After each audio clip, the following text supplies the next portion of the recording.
जय हिंद दोस्तों। भोजपुरी इंडस्ट्री के ट्रेंडिंग स्टार कहे जाने वाले खेसारी लाल यादव का आज एक गाना आता है और वो गाना वेब म्यूजिक से आ रहा है, आ गया है मतलब। और उस गाने के लिए कौन सा बवाल हुआ है और कौन सा कंट्रोवर्सी हो रही है और किसके लिए हो रही है और कौन कर रहा है, इसी मैटर पर हम बात करने के लिए आए हैं। तो सबसे पहले मैं सुब्रत राय और आप देख रहे हो फिल्मी फैक्ट भोजपुरी। ये गाने का नाम है आम के स्वाद। ये गाना बहुत ही बेहतरीन है, लेकिन खेसारी लाल का गाना उतना आवाज़ में क्लियरिटी नहीं दिखती है मुझे, इसलिए ख़ास पसंद नहीं आता। लेकिन उस गाने को जब मैंने देखा और उसके डिस्क्रिप्शन में गया तो मुझे एक चीज़ देखने को मिला जो आपके बगल में मैं चला दे रहा हूँ।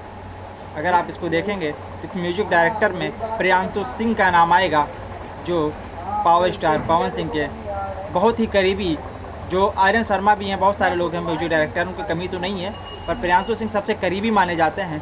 हरी हरी ओढ़नी को लेकर के एक चैन भी गिफ्ट किया गया था उनको, जो कि 200 मिलियन पार किया गया है। तो इतने करीब होने के बाद, दिल के इतने करीब होने के बाद, और खेसारी लाल ना जाने किस तरह की टिप्पणी करते रहते हैं पवन सिंह पर।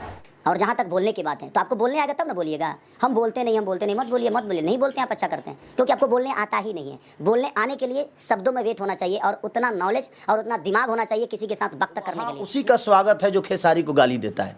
सोशल मीडिया पे रोते क्यों भाई फिर कि मैं अपने बाप का सपना पूरा नहीं कर पाया, अपने माँ का सपना पूरा नहीं कर पाया? क्यों भाई? एक गलत हो सकती है, चार मेहरारू गलत हो सकती है यार। कोई कंपटीशन ही नहीं है, मैं क्यों कंपटीशन करूं? जिसे मुझे कंपटीशन करना है वो मेरे कंपटीशन में तो कभी आया ही नहीं।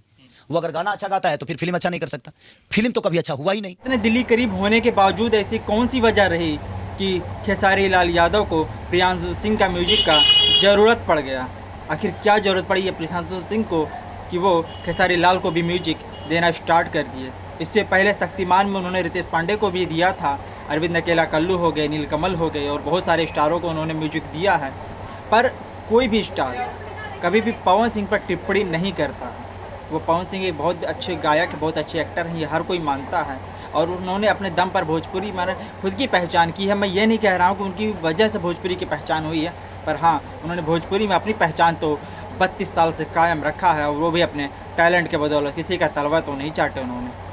उसके बावजूद खेसारी लाल इतने ज़्यादा पोंक करने वाले हैं, अगर हिंदी में कहा जाए तो इतना खोदने वाले हैं। लोगों का मानना ये भी है कि अगर खेसारी लाल यादव पवन सिंह को 6 महीने तक ट्रोल करना बंद कर दें, ट्रेंडिंग स्टार का जो ट्रेंडिंग वाला सेक्शन है वो उनसे हट जाएगा और उनका गाना 10-12 मिलियन जाना भी भारी पड़ जाएगा। बहुत सारे 50 गाने के बाद एक गाना ऐसा होगा जो 10-12 मिलियन जाएगा, जैसे रितेश पांडे का होता है, क्योंकि रितेश पांडे किसी को पोक नहीं करते। और खेसारी लाल भी अगर यही करेंगे तो उनको पता है जब तक खोदेंगे नहीं तब तक उनको सर्च में नहीं रहेंगे, और सर्च में नहीं रहेंगे तो यूट्यूबर उनके बारे में बात नहीं करेगा। जैसे रितेश पांडे या किसी अन्य किसी भी कलाकारों के बारे में ज़्यादा बात नहीं करता, अगर कुछ यूनिक आता है तो ही बात किया जाता है। अगर सही बात कीजिए, अगर आप लोग एनालिसिस किए होंगे तो खेसारी लाल से भी ज़्यादा कोई गाना लाता है तो रितेश पांडे है। आप लोग एक बार बात सुन के चौंक भी रहे होंगे, लेकिन आप जाओ इंस्टाग्राम पर उनकी आईडी को फॉलो करो और उसके बाद आप एनालिसिस करो, और एक तरफ खेसारी लाल के गाने को मतलब आईडी को फॉलो करो और देखो आप रितेश पांडे का ज़्यादा पोस्ट आता है गाने का या खेसारी लाल यादव का। उसके बावजूद भी क्या कि उनके बारे में, रितेश पांडे के बारे में कोई बात नहीं करता, कोई यूट्यूबर बात नहीं करता, कोई गाना नहीं निकल पाता है। तो कोई इवेंट होता है तो पता चलता है कि हाँ उनका गाना आया है, पर वैसे कोई ख़ास पहल नहीं होती है।